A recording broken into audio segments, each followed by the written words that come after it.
మాజీ ప్రధాని దివంగత రాజీవ్ గాంధీ దేశానికి చేసిన సేవలు చిరస్మరణీయమని కాంగ్రెస్ పార్టీ నాయకులు అన్నారు.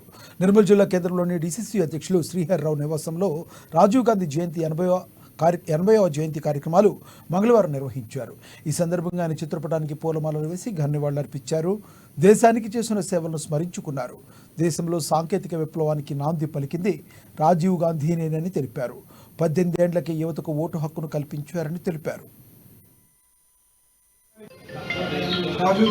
రాజీవ్ గాంధీ గారి జయంతి సందర్భంగా డీసీసీ అధ్యక్షులు శ్రీహరన్న గారి ఆదేశాల మేరకు ఈరోజు జిల్లా క్యాంప్ కార్యాలయంలో రాజీవ్ గాంధీ గారి జయంతి వేడుకలను ఘనంగా జరుపుకోవడం జరుగుతున్నది. రాజీవ్ గాంధీ గారు దేశానికి కానీ కాంగ్రెస్ ప్రభుత్వానికి కానీ ఎనలేని సేవలు చేయడం జరిగింది. ఆయన సేవలను కొనియాడుతూ కాంగ్రెస్ పార్టీ ఎప్పుడు ముందుకు నడుస్తాయని తెలియజేస్తూ రాజీవ్ గాంధీ గారు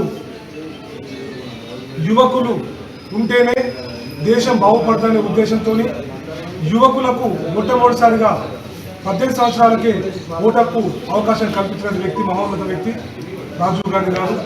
అలాగే గ్రామాలు పట్టణాలు అభివృద్ధి చెందుతున్నాయనంటే దానికి నిదర్శనం రాజీవ్ గాంధీ గారు.